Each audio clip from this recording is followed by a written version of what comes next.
Okay, so welcome to this Zoom event, which takes place under the auspices of ISHTIP, the International Society for the History and Theory of Intellectual Property. I'm Eva Hemmungs Wirtén. I'm professor of mediated culture at Linköping University, Sweden, and I'm also outgoing co-director of ISHTIP. Also, as you probably figured out, chair of this hour-long conversation, which continues a bit from previous talks of the same kind organized during the spring of 2021. So events like today's and the ones that we've held before have been opportunities to engage with topics that have been and no doubt will continue to be of interest to a wide range of scholars for who ISHTIP has represented a particularly important and creative meeting place, especially important given the fact that we've been on hiatus, basically caused by COVID-19, which has made meetings in real life impossible. In 2021, our annual workshop was hosted online by the University of Bournemouth, a year late. This year, we will be back live IRL with participation by distance, of course, still a possibility. Machines of Law and Intellectual Property as Legal Machinery is hosted by the University of Gothenburg here in Sweden between June 20 and 22. So today we look at law, especially copyright then, in the particular context of theatre, but also beyond that, focusing on performing copyright, law, theatre and authorship. Luke McDonagh's new book, published by Hart Publishing earlier this year. Luke is assistant professor at the law department at the London School of Economics. And as commentators today, we have Jane Wessel, assistant professor of English at the US Naval Academy, and Kathy Bowrey, co-director of ISHTIP and professor of law at the University of New South Wales in Sydney, Australia. So Luke will make a brief introduction, after which we'll hand the word to Jane and finally to Kathy. After that, we'll open the floor for general questions and comments. And as I said before, we have an hour for this conversation. It's not that we need to end exactly on the hour, but it's a fairly neat sort of considering also the time differences we have to struggle with. So my goal is that after our discussions and Luke have finished, we should have about 15 minutes or so for a general Q&A questions from the participants. Once we're at that stage, you can of course use the chat for your questions as well as the raise your hand function. So with that, I give the floor, whatever floor we have on Zoom, to you, Luke, please. Well, thank you, Eva, and also to Kathy and to Jane and to everyone else on the call. It's really an honor to be part of this and to have had my work read so closely by Kathy and Jane. It is really an honor. I just want to say a few brief words before we hand over to Kathy and to Jane, because what they have to say about the book is in many ways much more interesting than anything I have to say about it. But I just want to say three things about it.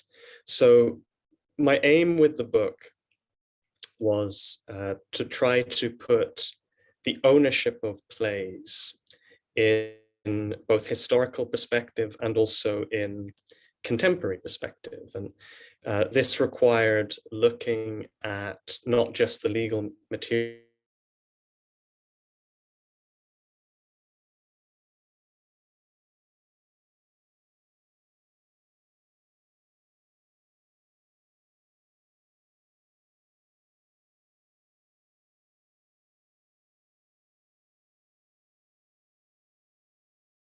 to inform the very multifaceted and diverse world of contemporary theatre. And within that, then, the second goal, the empirical part of the research, to use actual interviews with people on the ground working in theatre to inform the legal debate. Because we don't have many cases in the last couple of decades, even in the UK, on the concept of the dramatic work, on collaboration and joint authorship. We do have some important cases and some that have played out just in the media, not in the law courts. So we have some things that we can discuss and some light that we can shed on the law from those, but we need much more because there is much more to say on this. And so the empirical part of the project, the 20 interviews that I did, was intended to support the overall analytical critique and the perspective that I brought and the recommendations that I was making.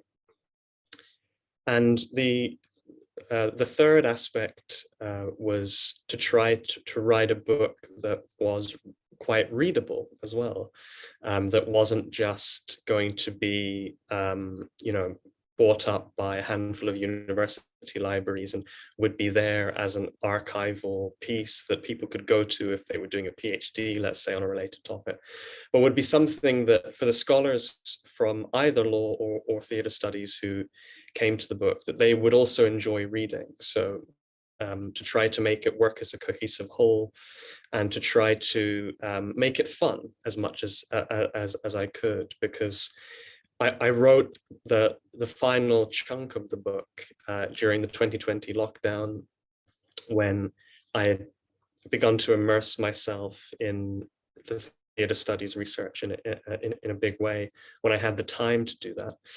And so I was really trying, in such a fun area as theatre, where people are literally playing on stage, I didn't want the book to be too dry or too prosaic or too cautious. And I think at parts of the book may still fall a little bit into that trap. There are parts that are quite legalistic, but for the most part, I am quite proud of it, in that I do think that it is an interesting and fun book to read if you come to it looking for a conversation about copyright law on one hand, but also how that interacts with how theatre scholars understand what it means to own something like a play.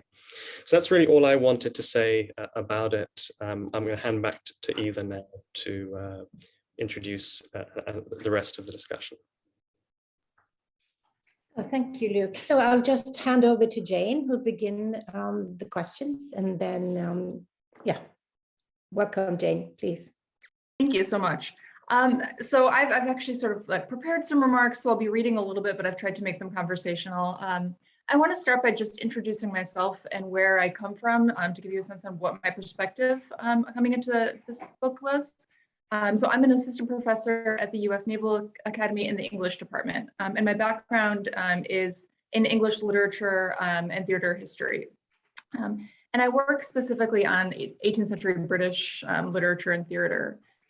So I have a book that will be coming out this summer called Performing, gosh, this is sort of forgetting the title already, Owning Performance, Performing Ownership, Literary Property in the 18th Century British Stage.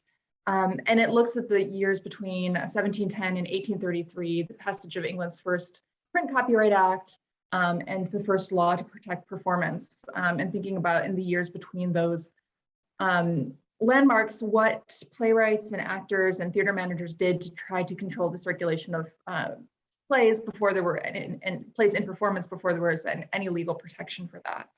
So you can see why I was interested in Luke's book, and a few months ago had the opportunity to review it. So I want to emphasize my limits too as I go into this. I don't have a background in law. I am not a theater practitioner. And so Luke talks a few times throughout the book about the different audiences he imagines. And so I'm very much the theater history audience and then the literature audience. And that said, I will say that I did find it very readable in terms of sort of just the way it's written, and it was engaging to somebody who does not necessarily get bogged down in some of the footnotes, but was really interested in kind of the narrative that was created. So I want to start by saying is I sort of particularly appreciated the way that this book combined legal history with the interviews with theater practitioners, because this allowed me to think more not just about how the law works today, but also what people within the theaters are thinking about the law and how it affects their creative practice. And for me, this was valuable for a couple of reasons. First, these interviews really center the voices of creators. So often with questions of intellectual property, We view the creators as these artistic geniuses, but a lot of the court cases, at least during the period that I look at, are really driven more by the producers, people like theater managers or book publishers, who often profit more from copyright and thus have more of an investment in shaping the law. These figures historically have co-opted the image of the authorial genius for their own ends. But as McDonagh's interviews make very clear, genius, originality, and authorship aren't housed in a single author figure, especially when we're talking about performance in the theater. Performances are always the joint creation of writers, actors, dramaturgs, and others. This is especially true, as some of the interviews highlight, with theater that is created using the workshop process, but it's always true to an extent. Is it possible, McDonagh makes me wonder, that to lean into this understanding of authorship might make theater makers less vulnerable to the mechanisms of IP that tend to benefit corporations? Could highlighting the collaborative nature of theatrical production, as McDonagh does, allow for us to focus less on the authorial genius and more on copyright's role as a mechanism for encouraging the creation and circulation of artistic material by incentivizing creativity? If copyright law plays a role in negotiating between authors and publics, how do we ensure that it is benefiting the public, or in the words of the Copyright Act, the encouragement of learning? What might a copyright regime look like that rewards the collaborative creativity of the theatrical workshop process, that rewards multiple author figures in this system and allows for the reuse of theatrical works, enabling them to reach wider audiences? And so those are sort of a few of the questions that the interviews raised for me. The interviews were also especially interesting because it gave me a chance to see how the concerns of theater makers today compare to those from the 18th century. And I was often struck by how much is the same, frankly, which is sort of really interesting. There were a number of instances, for example, where McDonagh in his interviewees stressed that intellectual property is sometimes more effectively protected through community norms and social sanctions than through the law itself, whether that's because the cost of turning to the law is prohibitive or for other reasons. And this certainly rings true in the 18th century theater, when the playwright Charles Macklin, for example, appealed to the honor and morality of his brethren of the sock and buskin not to perform his unpublished farce without his permission. The similarities between the 18th century and today suggest that there's something unique about theater that makes norms, customs, and social sanctions especially effective. That may be the sense of community that kind of naturally emerges with theater that enables this to be more true than it is for other genres. Performing copyright raises a few questions that are especially important for me as a literary scholar and a theater historian. For instance, how are the author and work defined in the performance context? And how does copyright law protect non-textual elements of a work? The theater is a space, it seems to me, that challenges intellectual property law in multiple ways. The law needs to account for collaborative authorship, for multiple modes of publication, print and performance, and for works that are embodied and ephemeral. So I'll briefly end by discussing two quotations from the book that I found particularly provocative. First, thinking about the iterative nature of performance, McDonagh writes, quoting, "Copyright protects originality on the basis of the author's intellectual creativity. It seems important in the theatrical context that this notion of originality is interpreted broadly to encompass not only the author's intended meanings, protected via the integrity right, but also the author's unintended meanings, the aspects of the text that other parties may choose to reinterpret and perhaps even subvert via performance." And I love the way he puts this, the author's unintended meanings that sort of can emerge out of the text. This quotation raises questions about the value and perhaps the pitfalls of copyright law in a theatrical context. Should the Samuel Beckett estate be able to restrict all female performances of Waiting for Godot, as they successfully did in France using the integrity right? Might such performance, by subverting the author's intentions, elicit the unintended meanings that he writes about in new, interesting, and productive ways? And I was thinking about this recently. I just saw a performance of The Merchant of Venice at the Shakespeare Theater Company in Washington, D.C. a few weeks ago that seemed to illustrate the pressing nature of these questions. So the first half of the show was a pretty conventional interpretation of the play, but in the final act, the ring scene, things just got completely different from what you would expect. The play became a tragedy, not just for Shylock, and I think that at this point has been sort of a fairly conventional interpretation, but really for every character on stage. The comedy turned into a tragedy that really sort of raised interesting questions about the gender dynamics in the play, the anti-Semitism. And I walked out of the theater, my brain was sort of battling between like, wow, that was really powerful, and does the text support that reading? And as sort of a literary scholar, my brain kept going to like, is this like sort of a reasonable interpretation? Now, if the play weren't hundreds of years old, if it were under copyright law, and if we had stronger integrity rights protections in this country, so a lot of ifs, but if all those things were the case, I'm not sure that the Shakespeare Theatre Company could have gotten away with the staging that they did. Shakespeare would have had legitimate grounds for objecting under an integrity right in any case. But that would have been a real loss for the audience. Loss of a performance interpretation that drew out the play's tragic elements and made us think more about race and gender in the play. And indeed, there are many theaters that are hesitant to stage The Merchant of Venice at all because of its anti-Semitism. This interpretation dealt with that problem really beautifully. The comedy needed to turn into a tragedy to make it stageable for a modern audience. But a strict copyright law could have stopped that. Copyright could have been working against the benefit of the public. The second quote I want to highlight comes from McDonagh's conclusion. He writes, "The social practices of theater are a reminder that there are types of ownership that do not necessarily imply property in a legal sense. Theater makers take pride in their work, even if they do not have formal economic rights in the work they're involved in creating. Is there a way for the law to recognize this sort of ownership? To ensure that the resources of the theater, the texts that are jointly created, are shared and available to makers and publics?" I don't necessarily have any conclusions I'm going to reach today, but I'm really grateful for this book sort of pushing my mind outside of the 18th century where it so often lives, allowing me to make some connections. And I hope, as he writes in his final lines, that legal constructs and property boundaries enable rather than limit creative production moving forward. Thank you. So Luke, I'll hand over to you to, or if you want Kathy to go straight after, and then what is your preference? I'll say one brief thing. I mean, thank you, Jane. That was a wonderful description.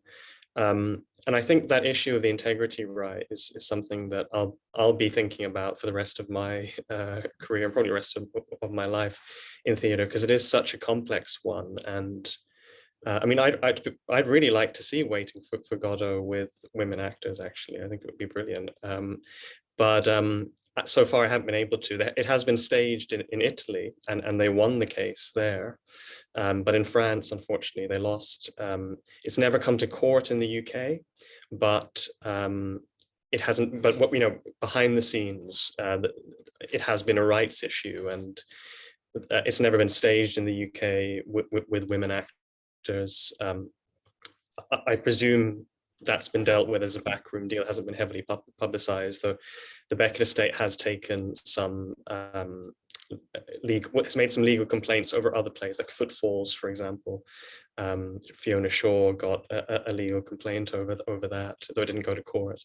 But to add to what you said recently about your going to see The Merchant of Venice. So about 2 weeks ago, I went to see Clybourne Park in London. It revived for the first time since it came out in 2010.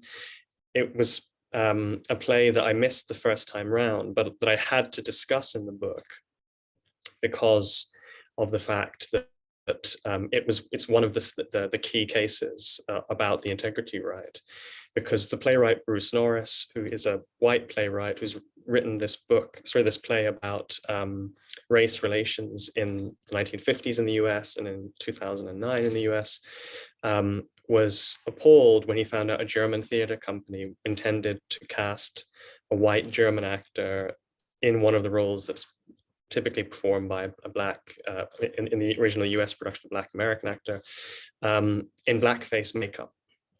And so he withdrew the rights entirely when he found out that they intended to do this. And I think that the discourse within theatre has probably moved on such an extent in the last decade that I'm not sure a German theatre company would even now attempt to do that.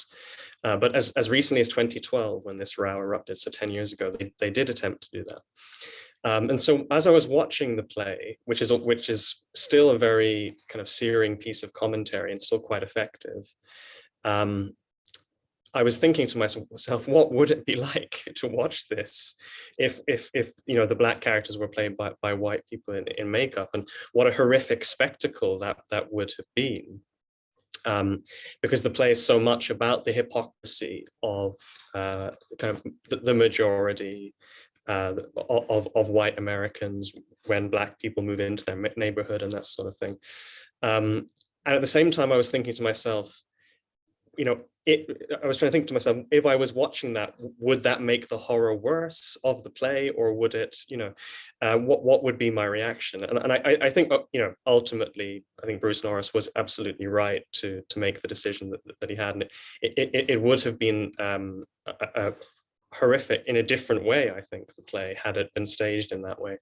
And I think in that case, the author was quite right to withdraw the rights. Especially for something like a new play, where if it was its first staging in Germany, it would have been associated with the first reviews that it was performed in blackface, which would have been, you know, absolutely awful. So I think that's a case where the author's objection was entirely justifiable.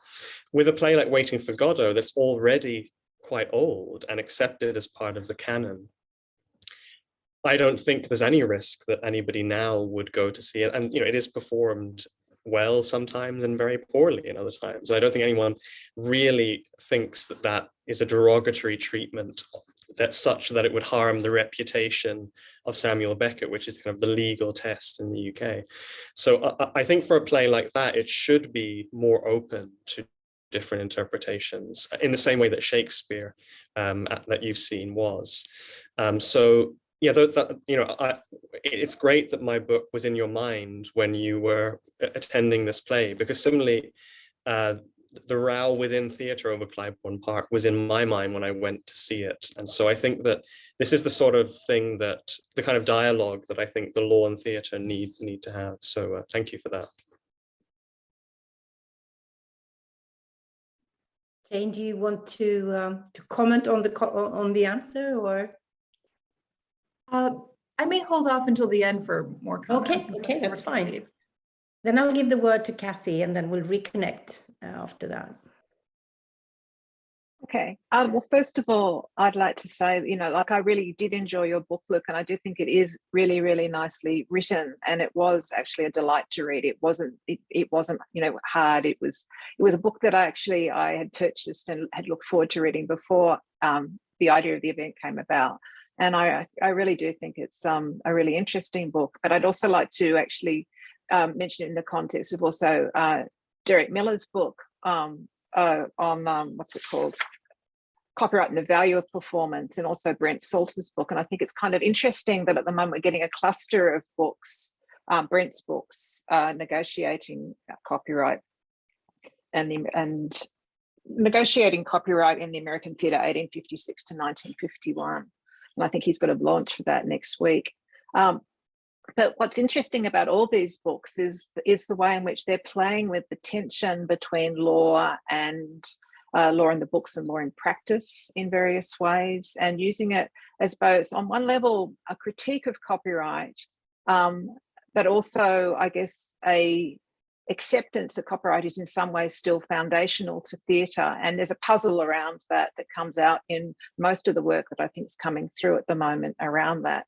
And so I guess I've got some comments. Well, let me start with picking up on the discussion that we already had, but rather than talk about it in terms of theatre, I'd like to talk more about the question of labour in theatre as being the heart of the property conundrum or tension. Because, I mean, when it comes to things like the right of integrity, the aura of the text of Beckett, one of the things is that that comes through to me, and this is also based on the Australian material that you referred to with David Williamson, because I supervised that work and the interviews there that was done by Matthew Rimmer in the 90s, or early 2000s it would have been.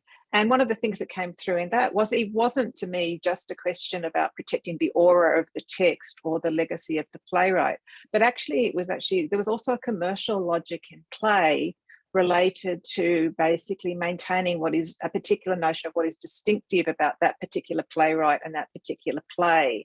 as much it was about the question, a concern about the integrity for the text. But even in that case, in the Australian example, there was a negotiated solution. And I'm going to jump from there to the history of your book, the history in your book, because one of the things that comes through to me when I read a lot of the literary history is the fact that whilst in the case law, when it's written up, there's an attempt to suggest that law somehow settles this notion of property in the text. But that's not my reading of it. If you actually go through it, a lot of the cases are really, again, there's these ongoing negotiations, but it's not just a question of negotiating the question of the test, but it's negotiating a whole range of the economics of theatre, about what makes it viable, what's distinctive about the theatre company, whether or not there's any agents involved, what the market is. Is it, is it a play that is intended to tour, or is it a play that's actually, tied to a particular location, etc. All these things have always been very important in theatre, and of course that's also where the economics that is supposed to be supported by copyright comes into play.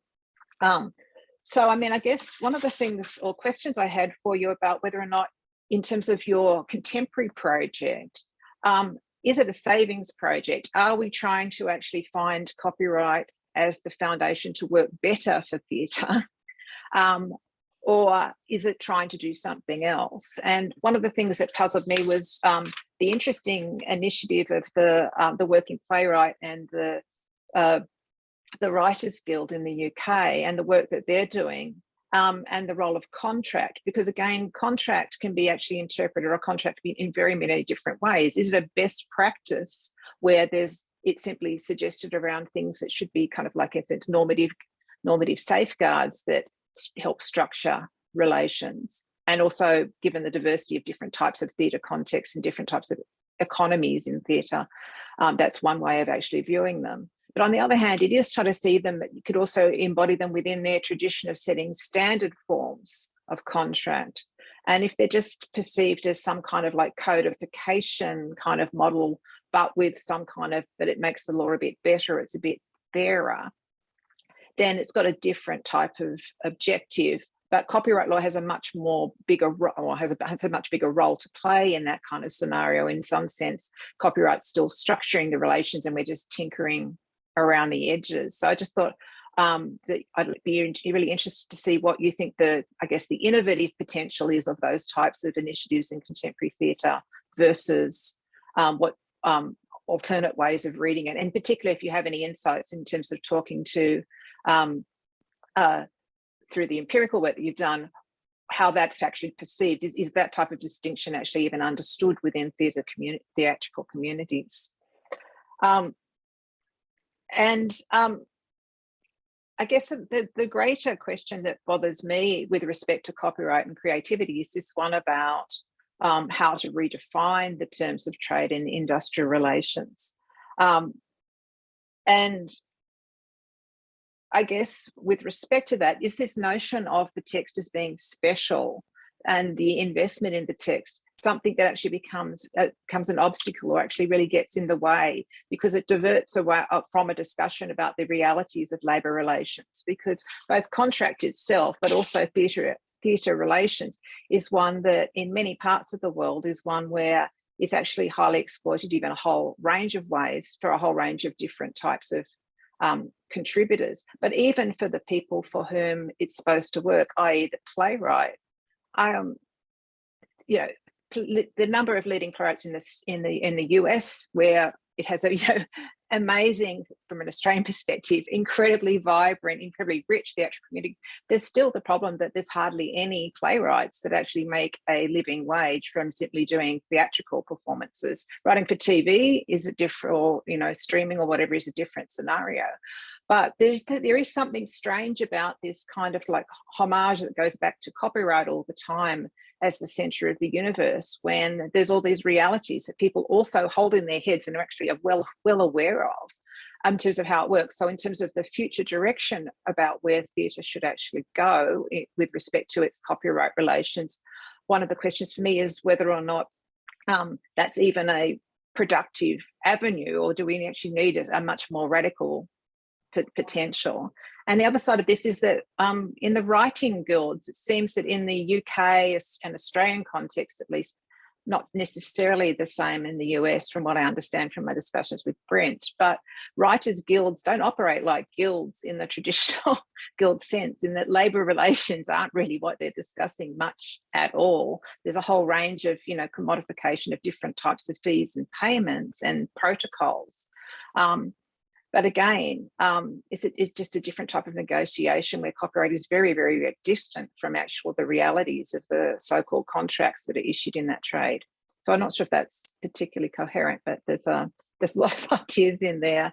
Yeah, I really think it's a really rich work, and I'd really like to talk to you more about the whole notion of contract and property, I guess, and how they interrelate in this space. Luke, I'll let you respond to Kathy. Well, thanks, Kathy. Really interesting comments and lots to kind of unpack. And I completely agree that there is a current wave of scholarship in the copyright field that this book fits into, and it definitely includes those works that you mentioned that are about performance and theatre, Derek Miller and Brent Salter. But there's also, I mean, some of it I think is somewhat as a result of the activities of ISHTIP, I think, or at least inspired by those. I mean, we've also seen, you know, Eleanor Cooper on visual art, and Will Slaughter on the news, and, you know, there's several books that have come out in the last 5-6 years, Anthea Kraut as well on choreography.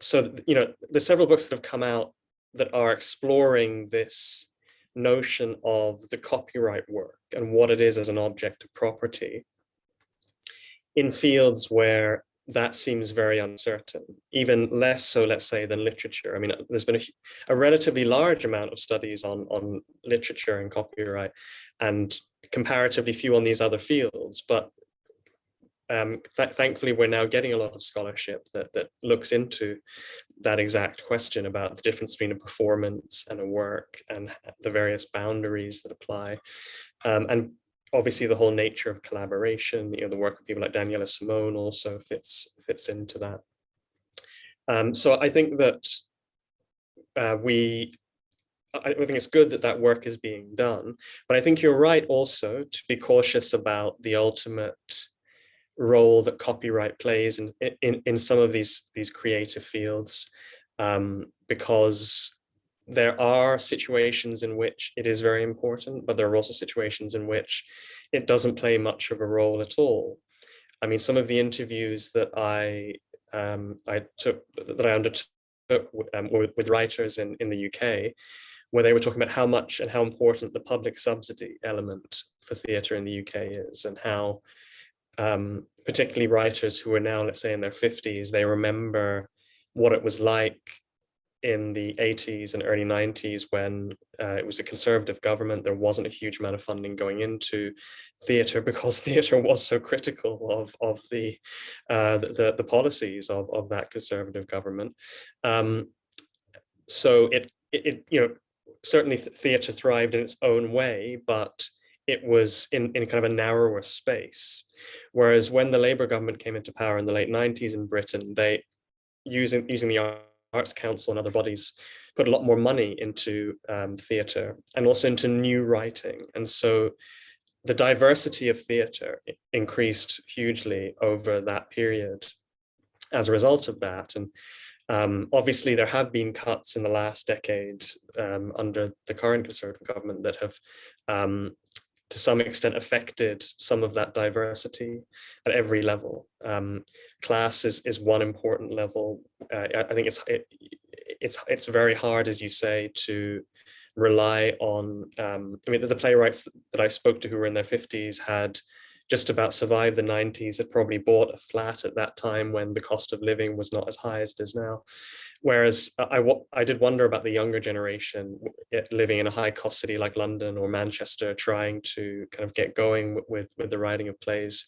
But there is still, it seems, enough subsidy to keep it going in a relatively successful way in Britain. And it is increasingly diverse. I mean, on the David Edgar working playwright point, the Writers Guild point, it was fascinating to me that really a single playwright, David Edgar, who's very heavily involved in the union activities of the Writers Guild, was so heavily involved in creating that document, which is agreed between the Writers Guild and the major theatres in Britain, is meant to give copyright to the playwright solely, no matter whatever anyone else adds during the workshops. We've never seen that document tested in court, so we don't know if it would hold up or not. Certainly, you can imagine that a court would consider, who are the parties to that contract? Is an actor who's brought in and happens to end up writing most of their own lines going to be bound by that contract? I'm not sure that a court would actually make that finding.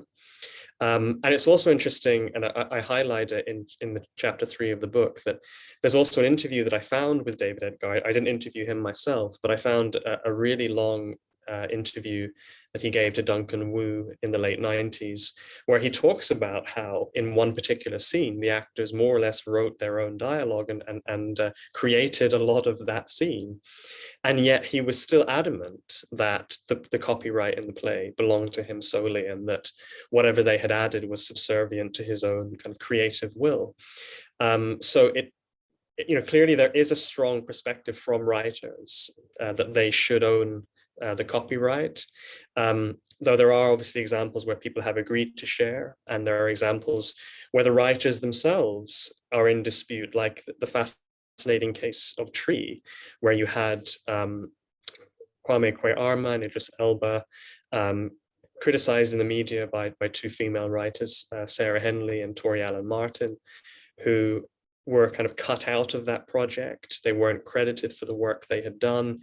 It seemed from the perspective they'd given to the news media that they had a strong case, especially with recent cases that we've had, like Kogan and Martin, about film scripts. The same principle would apply to a dramatic script. So they may well, under the Julia Kogan principles, have been able to maintain a legal claim and actually won, had they taken it to the IPEC or the High Court. But they decided not to do that, and they just made their criticism and they blogged about it, and that was enough. They felt that the theatre community responded in a way that at least acknowledged what had happened. Though Idris Elba and Kwame Kwei-Armah didn't acknowledge any particular wrongdoing, they at least addressed some of the concerns that were raised. So, a lot of what is happening is happening at the contractual level, clearly. Then you've got public subsidy on top of that, and then you've got, as something that Jane mentioned as well, the norms that are playing out, sometimes behind the scenes, sometimes in quite public rows over these questions of ownership. And, clearly the idea here, the romantic idea of the genius author, is deconstructed in the theatre. And one of the things that I found fascinating about the theatre practitioners who, from the 70s onwards, really took some of the postmodern ideas seriously. I was thinking to myself, I just think about these in the abstract terms, whereas, theatre practitioners actually said, why don't we go into a room and do something, and there won't be a single author, and we'll all own it, and sometimes those experiments produce something amazing, and sometimes they fell completely flat. But it's that issue of actually putting this into practice that was truly fascinating to me.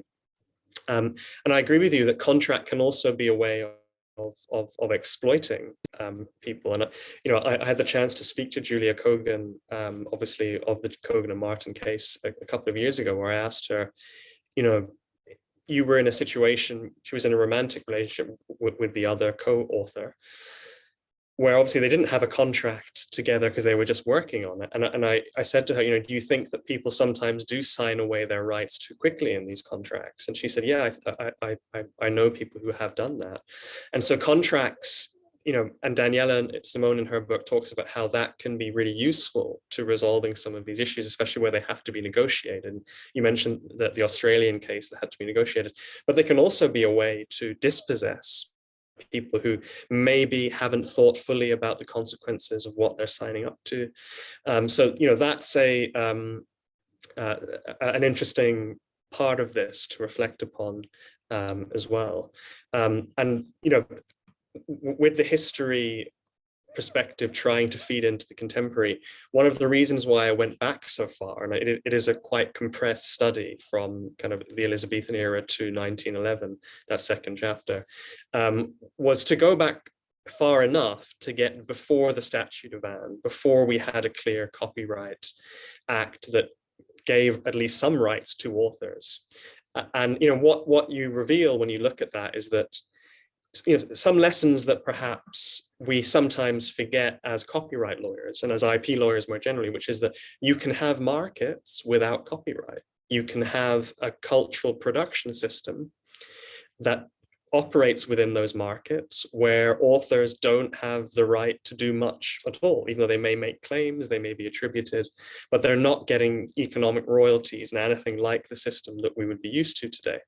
And so, you know, that was a useful place to begin, because it's so taken for granted today in a lot of IP scholarship that you need IP as an incentive to do this and that, and you need to reward creativity by giving IP rights.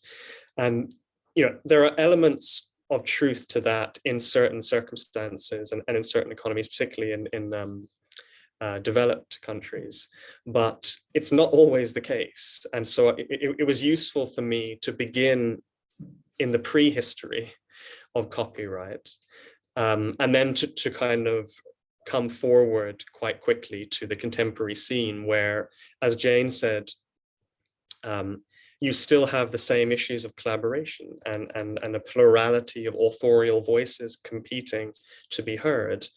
And in some ways, the law has certainly advanced in terms of who we can now credit. You know, the Cogan and Martin case, to me, is a fair decision where it's not necessarily a question of 50-50 authorship, but certainly 80-20, it seems valid on the facts of that case. So I think that the law has progressed even in the last 20 years from Brighton and Jones, where that they really, the court's view was very much writer focused, and that's the end of the story, to a position where we can now say that collaboration can happen, not just with who's doing directly the writing, but who's adding characterization and thoughts and scenes and so on. So, you know, I've tried to bring quite, because you know, your critique was fantastic, Kathy, and I'm trying to bring in as much of it as I can into my response. So I appreciate that's gone on a bit long, but I hope that I've covered most of what you wanted me to touch upon. So Kathy, Jane, there's still time for you both, I guess, to bring up something in response to this, or if there's anything else you want to add. Can I just say in response to Luke that one of the things that I find was interesting about what you're calling the prehistory was that the idea of law was actually a lot more fluid. And there were interesting things about that in terms of authority and whose decision-making is actually being brought to bear. Although, of course, the notion of markets for the play were substantially curtailed compared to what they are today. But what I find interesting about the Cogan case is that there's an interesting blurring in that case between the notion of play as text and play as performance and play, and you know, the orality of play is given real work to do, whereas in something like Brighton and Jones, that's just completely missing in action. And I found that what's interesting there is there does seem to be an opening at the moment within the doctrinal law to recognise some of the reality of practice as having some bearing on deciding, you know, in a copyright sense, what the text is. And I think that's a really interesting slippage, which in a sense is something that perhaps in the prehistory age was something which was simply assumed, that, you know, because the focus was very much more on this notion of the orality of the play, and the text of the play itself is something which is both tightly controlled, hard to reproduce the text, so that, you know, the slippage between one and the other is very real. And I thought that was an interesting thing, but it goes down to a question of also the question about today, does that mean that there is some, I guess, release on the fixation of a particular set idea of law, and the textuality of law itself is something which we're actually moving away from? Yeah, thanks, Kathy. Just one very brief point. There's also this question of how do we categorize these legal objects? Because obviously in the common law, British influenced tradition, we have these different categories of work, and we are expected to fit everything into one of those categories. And one of the things that I don't talk about in the book, because it's not in my wheelhouse of expertise, but lots and lots of people in France, Germany, Italy are looking into, is how that applies in a situation where you have an open definition of copyright work. And there was a case last year in Italy where a stage director for an opera won a case in Italy where they just accepted that stage direction for an opera can be a copyright work, because they didn't have to fit it within a specific performable dramatic work in the way that you would in the UK. So there are not only different theatrical traditions, but different legal traditions that have an impact here. Okay, so Jane, do you want to add to this discussion or something else before? Yeah, no, I was just thinking, the comment you made about sort of looking at the sort of the prehistory and the idea, I think you said that some cultural production systems exist without copyright. There's a market for entertainment before copyright. And it strikes me that one of the big differences between the sort of early modern theaters and then the post-restoration theaters is the relationship between the playwright and the theater, in that sort of early modern theaters, playwrights are often tied to the theater, working for the theater's salaried employees. They aren't rewarded copyright afterwards because copyright doesn't exist, of course, right?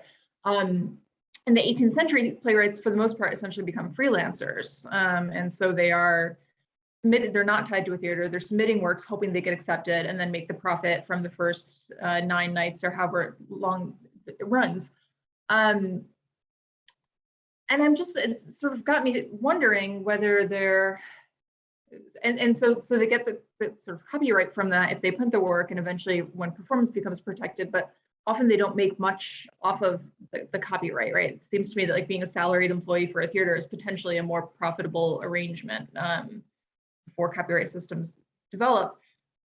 And I'm wondering if there are systems today where we see that, where the work is created as a work for hire and the copyright rights are sort of given up or given over to the hiring body, but the author figure is actually more successfully remunerated for their labor. Like I'm thinking maybe, I would imagine maybe like screenplay writers or something along those lines, less for theaters, but I don't know. Do you have any thoughts on the systems or how the playwright is related to the theatrical company? Yeah, I think that's all fascinating, Jane. I mean, Kathy brought it up earlier, which is, I think it was Kathy brought up the whole issue of television and film. And there you certainly have generally people being paid better than they would be in theater, but losing a lot of control over the end product, given over to the producer or the company and so on. There are obviously all of those really complex rules within the Screenwriters Guild of who gets credit, and that's fascinating as well to see story by, written by, all of this kind of thing, with special thanks to. So where I think one of the issues in theater is that apart from at the very top end, it's hard to make a profit. The best you can do is break even. People do it really for the love of it. And it did come across in the interviews as well that people do it, writers do it because it's seen as a writer's field, that you have control, or at least a lot more than you would in TV, where you would have to give that up, perhaps for the security of more salary.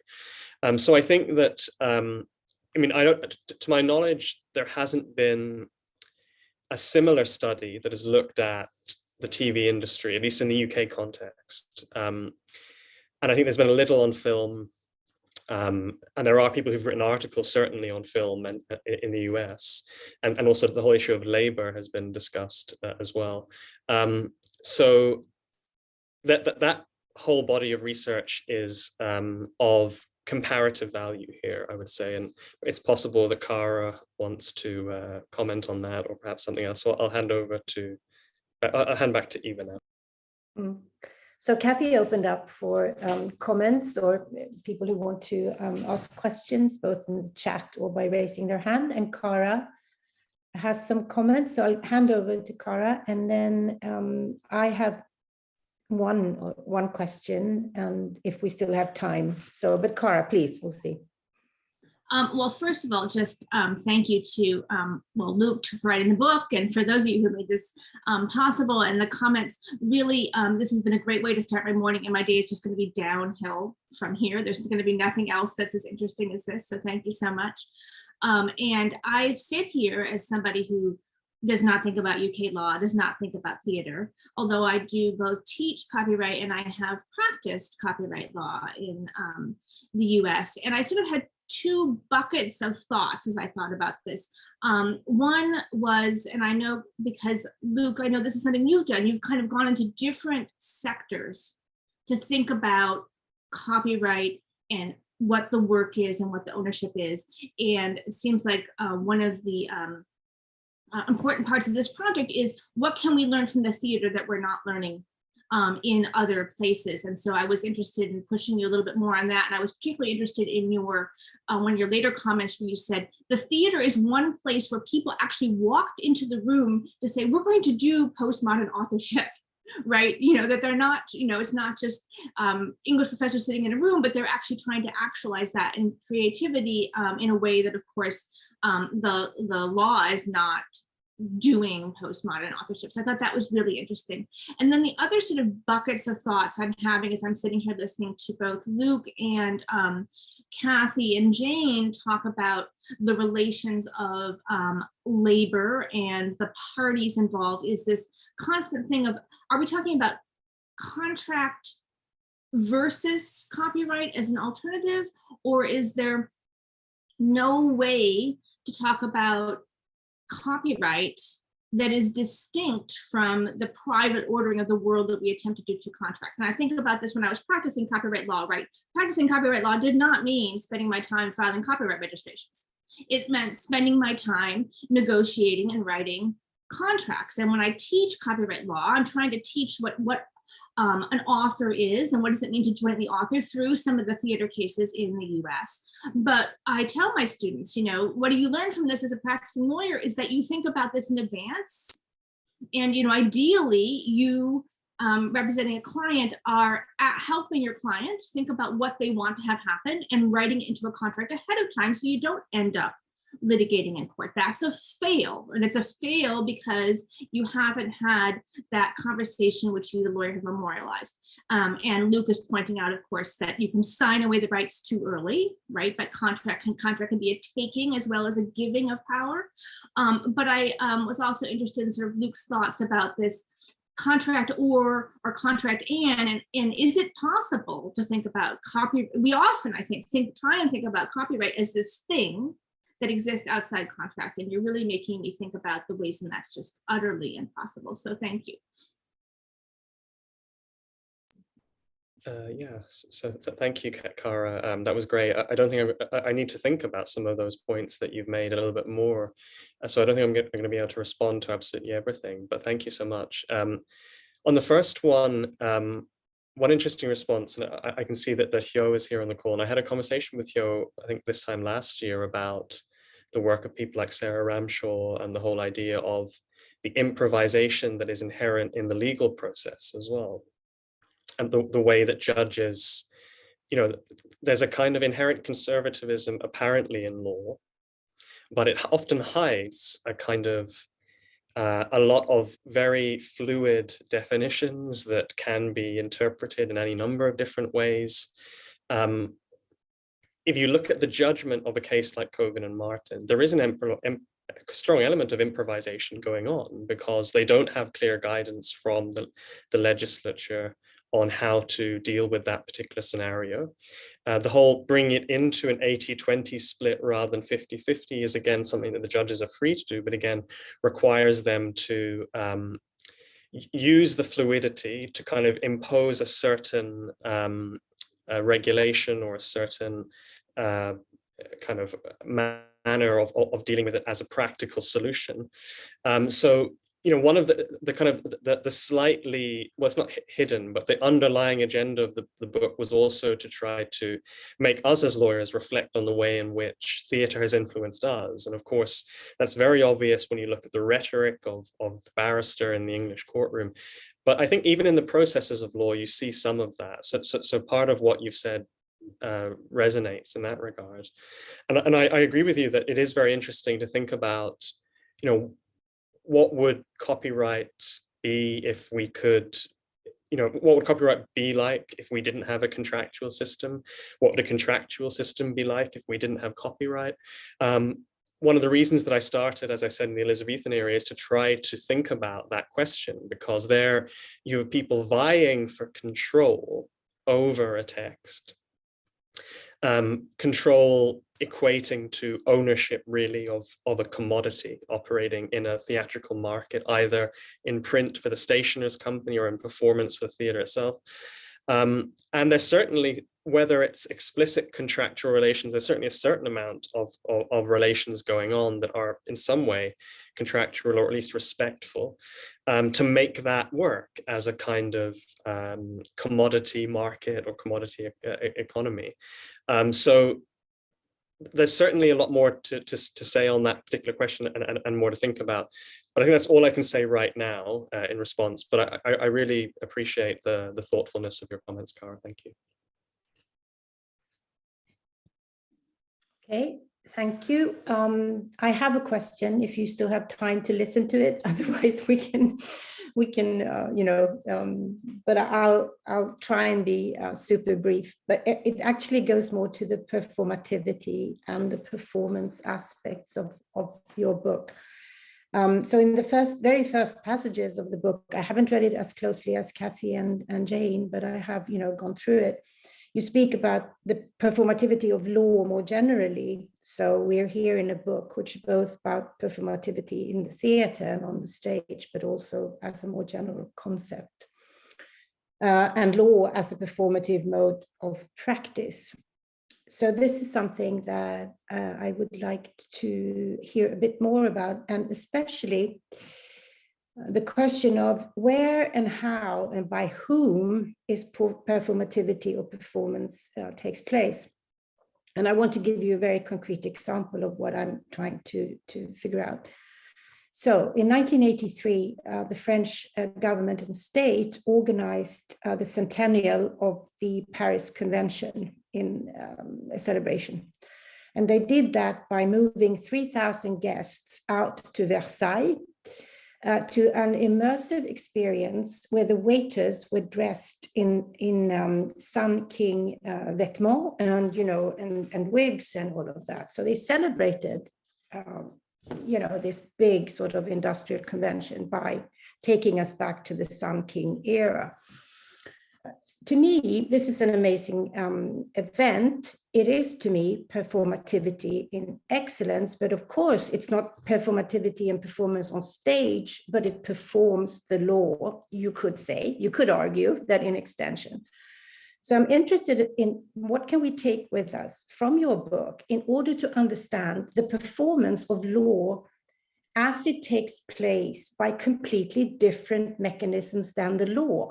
Are you following me? So the law in your book is case law, I would argue, mostly. But of course, there are lots of other sources that we could argue, yeah, this is law too. It's just not case law, but it's still co-productive in the way that we sort of, manage to believe in the intellectual property system or in copyright or whatever. So I'm interested in what do we take with us in terms of theoretical instruments or tools in order to understand performativity of the law, which is extremely performative, but it takes place in completely different arenas. That's my question. Yeah, thank you, Eva. That was really fascinating. And I love that example about... yeah, it's a great example. That's really wonderful. I don't think I have any example that to mind that can match that one. I think that there's probably, performativity is one of these wonderful notions that can be applied in a lot of different ways. In the legal context, there are the very obvious ways. If you're if you're not a lawyer and you enter a courtroom, I can imagine that it must be an alienating experience in some ways, because everybody is performing roles that they know how to play. If you're in the British or the English context, then you may also be encountering wigs and gowns and costumes effectively. Mm-hmm. So there's lots of ways in which this plays out in a very obvious way. And there's probably also a way that it plays out in ways that as a lawyer, I'm probably not the best person to observe.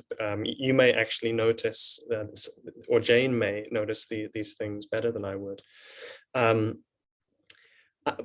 mean, I think it's fair to say that, and this is something that Kathy had mentioned to me before, that if you look at, going back to the case law for a moment,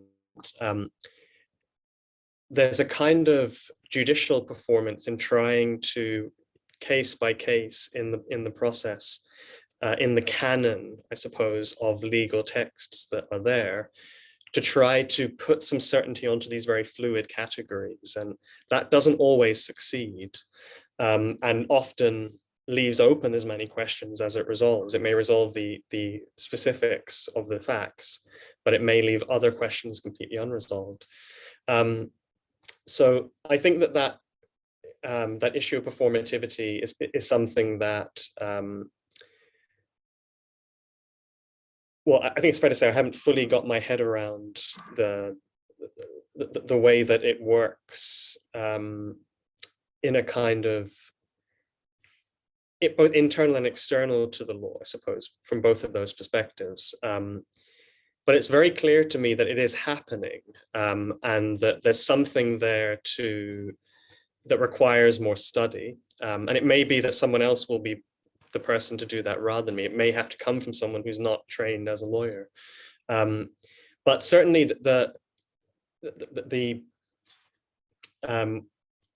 question of what is the law when you strip away the bells and whistles, the pomp and circumstance, the costumes, is an incredibly important one. And it's something that in the book I touch upon a little bit, which is that in the early modern common law, the judges are searching for not just kind of legal principles and Latin maxims and so on, but also for narratives and for stories that they can hang these principles upon.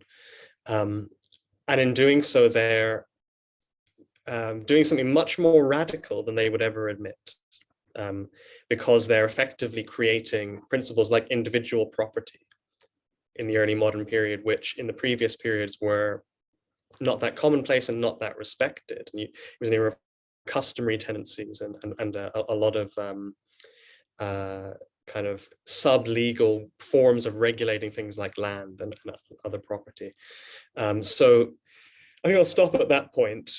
That's my response to your very, very interesting question. And I think that there's a lot more that can be said about it. And I'm sure that there are people who would be more articulate in responding to it than I am. But I think that is something that I'm still thinking about myself. And I certainly don't think that I come to a definitive point on that question in the book. But it's something that I will continue to think about, that's for sure.